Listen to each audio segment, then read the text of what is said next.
Non, il ne t'aime pas. Si tu trouves que le titre de cette vidéo, de ce podcast, est violent, je vais te dire moi ce qui est vraiment violent. Ça sera pas long, l'audio va être assez rapide, mais c'est un message important que je veux faire passer. Ce qui est vraiment violent, c'est de passer des mois, des années ou des heures ou le temps que tu veux à montrer une version de toi pour plaire, pour ne pas être jugé, pour être aimé, pour être accepté au sein d'un groupe, au sein d'un clan, d'une famille, d'un travail, d'un environnement, d'amis. Passer tout ce temps à être une version de toi-même qui peut être aimable, qui peut s'intégrer, qui peut s'adapter, pour qu'un jour, le jour où tu es vraiment toi, où tu deviens authentique, où tu as une faille, où tu t'énerves, où tu es triste, où tu exprimes un comportement qui n'est pas adapté, pour que ce jour-là, tu sois totalement rejeté, parce que les personnes n'auront pas aimé cette attitude. En gros, faire tout un travail inconscient pour être accepté, pour être aimé, pour ne pas être jugé, pour à la fin réaliser qu'en réalité, quand tu es toi-même, tu es totalement rejeté. Ça, c'est vraiment violent. Et c'est ce qui se passe pour beaucoup de personnes. Pourquoi ? Parce que nous vivons dans un monde où on veut rentrer dans des cases, où on veut être accepté, où on veut être aimé absolument. Et la grande vérité que je veux te partager ce soir, c'est que sur cette terre, tout le monde ne t'aimera pas. Il y a des personnes qui vont t'adorer et d'autres qui ne vont pas supporter ta façon d'être. Parce qu'on est tous différents et complémentaires. Et c'est parfait. Alors si tu veux vraiment être aimé, et ça c'est important, et c'est vraiment l'essence de ce partage, si tu veux vraiment être aimé, sois déjà toi-même pour être aimé par les bonnes personnes, les personnes comme toi. J'ai passé 2 heures à discuter avec un ami cet après-midi et on a parlé de ça justement. Il me parlait de toutes ces relations qu'il avait, toutes ces connaissances, parce qu'il a donc des amis, des vrais amis avec qui il est lui-même.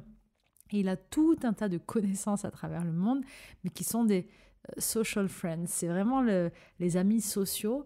Donc, il n'y a pas vraiment de lien d'intimité, il n'y a pas de profondeur. Et face à ces amis-là, il a un masque, en fait. Un masque de la personne sympa, la personne cool, la personne qui s'adapte. Mais il ne va jamais sortir de son masque et de son cadre et s'autoriser à être lui-même 100% comme il peut être en famille ou avec ses amis proches totalement déjantés. Et donc du coup, en parlant de ça, je lui ai répondu en fait et je lui ai dit exactement ce que je suis en train de vous partager ce soir. Je lui ai dit, moi je ne supporte pas d'avoir des relations sociales, d'avoir de faire des sorties ou de me forcer à être en présence de personnes avec qui je n'ai pas de connexion ou avec qui je me force à être quelqu'un d'autre parce que je n'aime pas en fait déjà changer d'attitude. Je suis totalement transparente, je suis très honnête quand je parle, je rentre dedans et en fait j'aime pas faire semblant. Mais surtout, ce que je lui ai dit, c'est ça sert à quoi d'avoir autant de contacts? Parce que du coup, sa problématique principale, c'était la peur d'être jugé, la peur du rejet, la peur de ne pas être à la hauteur, où qu'il aille. Donc à la fin, et c'est ce que je vous partage maintenant, à la fin, en n'étant jamais lui-même, toi, en n'étant pas toi-même dans certaines situations, comment est-ce que tu veux savoir si les gens t'aiment vraiment? Ou encore mieux, comment est-ce que tu veux tomber sur des personnes qui t'aiment vraiment pour qui tu es? Et la réalité des choses, c'est que aimer quelqu'un, alors là je parle d'amour dans tous les sens du terme, on est d'accord, hein, je parle d'aimer, d'apprécier, on va parler de relations assez authentiques, ok, on ne parle pas de superficialité, bonjour, au revoir, de relations de politesse. En tout cas, si j'aime un individu, je vais l'aimer dans sa totalité, dans sa globalité. Aimer vraiment quelqu'un, ça commence lorsque je l'accepte comme il est, avec ses points positifs, mais aussi avec ses failles. C'est là que commencent les vraies relations, c'est là que se tissent les vrais liens, et c'est là qu'on commence à faire des collaborations et à entreprendre des connexions entre humains, d'interdépendance avec compréhension, altruisme et interconnexion et fonctionnement collaboratif en fait, d'acceptation. On comprend que l'autre est différent et on va commencer à essayer de rentrer dans une phase de collaboration, d'interdépendance où dans chacune de mes actions et dans mes comportements que je vais avoir avec l'autre ou dans les conflits ou les débats qu'on va pouvoir avoir, je vais comprendre cette notion d'interdépendance, c'est-à-dire je comprends que cette différence est une richesse pour moi et vient compléter mon chemin et j'ai aussi assez de patience, d'amour et de bienveillance envers moi-même pour me dire que on est différents, mais on peut se rejoindre à être complémentaires sur plein de points, que cela nous enrichit et que finalement, les différences et ce qui me dérange chez l'autre, c'est ce qui nous rend uniques l'un et l'autre et ce n'est pas une très grave problématique par rapport à mon quotidien à moi. Et c'est une façon de mieux intégrer des personnes dans mon environnement en me disant, je sais que ces personnes-là, je connais leurs points positifs, je connais leurs faiblesses, d'après moi toujours, mais je peux continuer à cheminer avec parce que je sais fondamentalement que ces points positifs, que ces qualités que j'aime est en lien avec mes valeurs profondes, avec ce vers quoi je veux avancer. Et de la même façon, je sais que les problématiques, les défis, etc., ce ne sont pas des choses qui vont toucher des valeurs profondes à qui je suis. Le fait de connaître cette personne dans son entièreté, donc avec toutes ses facettes, le fait que cette personne soit authentique et se dévoile à moi, ça me permet de vraiment appréhender, est-ce que je vais pouvoir construire une relation avec elle sur du long terme ? Une relation où, malgré les défis, les failles, etc., où j'aurai l'intelligence de me mettre à la place de l'autre, etc., comme on fait dans une relation normale pour fonctionner ensemble et comprendre qu'on est différents mais interdépendants et que c'est pas si dramatique que ça, mais surtout de valider ça parce que je sais qu'on est quand même sur une même ligne de valeur. Par contre, il y a des personnes avec qui je ne vais pas être en accord en termes de valeurs profondes, c'est-à-dire que des personnes, si elles me montrent leur vraie méthode de fonctionnement, qui est propre à elles, il n'y a pas de jugement, c'est bien ou c'est mal, mais il y a des personnes avec qui je ne suis pas compatible, parce que dans leur système de valeurs profond, dans les moments difficiles ou dans certaines étapes de vie, je sais que ça ne va pas coller avec ma ligne de valeurs profonde à moi. Et ça, c'est deux confrontations qui sont impossibles. Deux personnes qui n'ont pas les mêmes valeurs fondamentales, ça sera un petit peu comme l'environnement de deux arbres. C'est un peu comme vouloir forcer un olivier à vivre dans l'environnement d'un grand sapin du Canada. En fait, ou alors demander à un grand sapin du Canada de vivre en plein bassin méditerranéen, dans un climat très sec, très chaud, à côté d'un olivier. Ça ne matche pas en fait. On ne va pas forcer ces arbres à venir s'adapter à des environnements qui sont instables pour eux et qui ne vont pas les nourrir. On dit toujours, il y a une citation que j'adore, on dit toujours, parce que je la lis tout le temps et je la partage tout le temps, cette phrase, alors il faut que je la retrouve bien en français du coup, si une plante ne grandit pas, ou s'éteint, ou fane, ou voilà, ne grandit pas, on ne remet pas en question la plante, mais on remet en question l'environnement dans lequel elle pousse, le soleil, la lumière qu'on va lui donner, l'eau qu'on va lui donner, et surtout la terre dans laquelle elle va être plantée. C'est pareil pour nous, en fait. Nous, on va être compatibles avec certains individus, avec certains environnements. Et le meilleur moyen d'être aimé sur cette terre et d'aimer les autres, c'est de se montrer tels que nous sommes, d'être authentique avec nos bons côtés et avec nos failles aussi. Lorsqu'on se montre totalement nu, on va attirer à nous des personnes, peut-être certaines vont partir parce qu'on ne leur conviendra pas, mais c'est parfait, c'est très bien, ça veut dire qu'elles ne seront pas compatibles avec nous. Et au contraire, on va attirer des personnes comme nous, ou du moins qui seront complémentaires, qui vont accueillir ces défis et ces failles parce qu'il n'y aura pas de collision avec leur système de valeurs profond ou interne. Donc non, ils ne t'aiment pas. Cette phrase, elle est percutante parce que c'est vrai. Toutes les personnes avec qui tu n'es pas authentique, à qui tu veux montrer un masque, une bonne version de toi, toujours tout donner pour être aimé, en fait, ces personnes ne t'aiment pas réellement.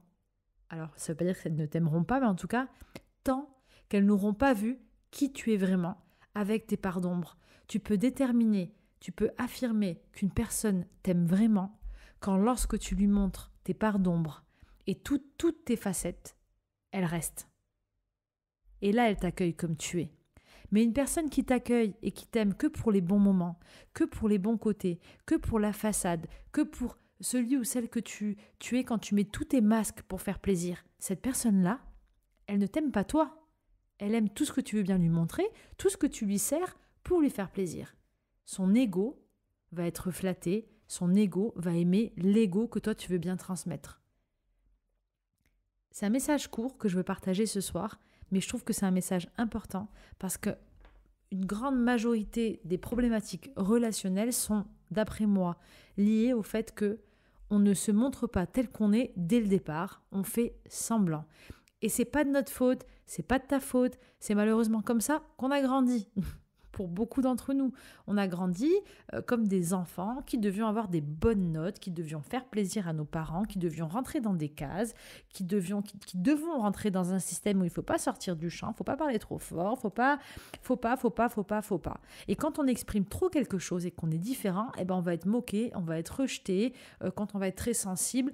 Et c'est sujet à moquerie. Pourquoi ? Parce qu'on est dans un système éducatif qui ne va pas inclure la différence, en fait, mais qui a essayé en tout cas de modéliser le groupe dans une même direction. Donc on vit dans un système qui fabrique des moutons, en fait, donc tu dois suivre la même direction. S'il y a une mode, tu suis la mode, comme ça on consomme, comme ça il y a le dernier iPhone qui est sorti, on achète tous le dernier iPhone, et comme ça on fait tout pareil. Voilà, tout pareil, on suit des modes. Et on n'est pas poussé à marquer notre identité et notre différence. Pourtant, la vraie richesse sur cette terre, c'est la différence de chacun d'entre vous. C'est ce qui nous rend uniques. Et moi, c'est ce que je vous invite profondément à cultiver aujourd'hui. C'est de cette seule façon qu'on va pouvoir identifier dans quel environnement est-ce qu'on est bien, de quel environnement est-ce qu'on a besoin, avec quel individu est-ce qu'on est complémentaire, est-ce qu'on est ressourcé, est-ce qu'on se sent aimé, est-ce qu'on se sent valorisé et est-ce qu'on peut réellement prendre notre place. J'aimerais essayer d'illustrer encore avec, je sais pas, avec des animaux ou avec autre chose pour montrer l'importance de la place de chacun, mais on va prendre une équipe de foot. On va prendre exemple équipe de foot, équipe de basket, un sport collectif. Dans cette équipe, on a différents postes. Ce sont tous ces postes complémentaires qui vont créer l'équipe, qui vont faire que l'équipe avance ensemble et peut gagner un match, ou au rugby aussi, on peut dire. C'est l'équipe en fait. Mais l'équipe, elle n'a aucune valeur s'il n'y a pas des individus qui ont une place précise. Et plus chaque membre de l'équipe va avoir un talent et va être positionné au bon endroit pour lui, plus il va être recruté par une équipe d'individus qui a besoin de son talent, et plus il va pouvoir fonctionner dans ce même groupe. Et c'est un peu pareil la vie. C'est accepter que on peut tous rejoindre des équipes, mais le meilleur moyen de trouver les personnes qui nous ressemblent, c'est déjà de s'affirmer tels que nous sommes, d'arrêter de vouloir rentrer dans des cadres, de vouloir faire plaisir et d'aller creuser, d'aller chercher un petit peu à l'intérieur qui on est profondément. C'est en tout cas le travail que j'essaye de vous proposer à travers mes séries, mes coffrets, mes programmes, c'est toujours des introspections. C'est vraiment ce slogan, le plus beau des voyages est celui qui mène à soi, allez regarder qui tu es. C'est aussi le thème de mon dernier livre qui est sorti aux éditions Robert Laffont, si tu l'as toujours pas acheté, mais et si tu pouvais tout changer, c'est un livre de 550 pages, on repart du zéro, en fait on vient déformater tout ce qu'on est, parce que quand on grandit, et c'est pas de la faute de nos parents, c'est pas volontaire en fait, c'est tout le système qui est conçu comme ça, et même moi étant maman, on fait pas exprès, on fait pas attention, mais on veut le meilleur pour nos enfants, on pense savoir ce qui est bon pour eux, et sans le vouloir en fait on vient formater, et on vient mettre ces enfants dans des cases. Donc la liberté de l'individu est hyper importante dans l'accompagnement, je trouve, et même dans la connexion aux autres, la liberté d'expression et que chacun trouve sa place. Ça, c'est super important. Et bref, dans ce livre, on vient tout déconstruire et dans mes programmes aussi parce que on essaye de vraiment se libérer des croyances, des différentes identités, des différents masques, des parents, du système dans lequel on est, de qui on pense être. Parce que bien souvent, on devient quelqu'un parce que on vient répondre en fait à une de ces cases. Et bien souvent, si vous êtes dans une vie ou si vous êtes passé par là, vous aussi, une vie où vous vous sentiez malheureux ou vraiment pas avec l'envie de vous lever le matin, avec une sensation de faire quelque chose de façon robotisée et pas quelque chose que vous aimez profondément, c'est que quelque part, vous n'avez pas suivi votre cœur en fait, et votre don et votre talent. Et quelque chose qui vous anime, et vous avez suivi un système, vous avez suivi une identité ou peut-être un masque. Alors qu'au fond, peu importe le métier qu'on fait, mais Moi, j'ai fait tous les métiers imaginables depuis que j'ai 15 ans. Je suis passée partout. Mais ce que je sais, c'est que tous les moments en fait où j'étais en phase avec mon identité, j'étais heureuse dans ce que je faisais en fait. Parce que quand on est connecté à qui on est profondément et qu'on accueille qui on est et qu'on montre au monde qui on est et qu'on vit en étant qui on n'est pas en train de se mettre cette pression physique tous les jours, ce poids, et ça se matérialise aussi beaucoup physiquement dans les sensations quand vous portez des masques ou des costumes de manière inconsciente. Si vous vous demandez mais comment je sais si je suis moi-même, demandez-vous est-ce que vous avez beaucoup de douleurs au dos, de tout ce qui est poids aux épaules, beaucoup de douleurs à la tête, beaucoup de migraines, si votre posture elle est bien droite, bien affirmée, ou si vous êtes toujours recroquevillé comme en train de vous cacher. Il y a plein de signaux en fait qui peuvent démontrer si on est pleinement soit en expression au monde de soi, ou si au contraire on se cache ou on a peur en fait de s'affirmer. Et pourquoi je disais ça? Mais tout simplement pour dire que quand on laisse son soi s'exprimer, qu'on est en accord avec nous-mêmes en fait, on est animé par de la joie. Peu importe ce qu'on fait finalement, parce qu'on le fait en étant soi-même. Et finalement, peu importe l'activité que tu vas faire ou ce que tu vas faire de ta journée ou avec quel genre de personne avec qui tu es. Mais lorsque tu es toi-même bien avec toi, comme tu es dans cet amour profond en fait et que tu ne te caches pas, il se passe quelque chose de fou. C'est que déjà ton cœur il est ouvert et ton expression elle est ouverte. Donc tu es en train de rayonner, tu es en train de diffuser ton énergie. Il n'y a pas de barrière énergétique en fait. Tu n'es pas bloqué à l'intérieur de toi-même, tu n'as pas un conflit intérieur de ce que veut profondément ton enfant intérieur et ce que ton ego, ton mental ou tes croyances veulent te forcer à faire. Donc comme il n'y a pas de conflit, tu es ouvert. Comme tu es ouvert, tu es dans le cœur, tu es dans la joie. Tout te paraît plus simple parce que déjà, tu deviens ton meilleur ami, ton meilleur allié et ton meilleur amour. C'est ce que je cherche à vous accompagner à faire avec ce livre et avec ces programmes. Et quand tu es comme ça, en fait, tout ton champ du cœur, il est ouvert. Et comme c'est cet espace, et c'est prouvé, quand l'espace du cœur est ouvert, en fait, il est hyper magnétique, tu commences à attirer encore plus ce qui vibre sur ta fréquence et tu vas forcément attirer des personnes pour toi, des personnes qui vont te correspondre, des personnes qui vont être complémentaires avec toi. Donc, c'est la fin de cet épisode qui devait être court, mais qui va quand même durer 20 minutes, parce que quand elle commence à parler, elle ne s'arrête pas.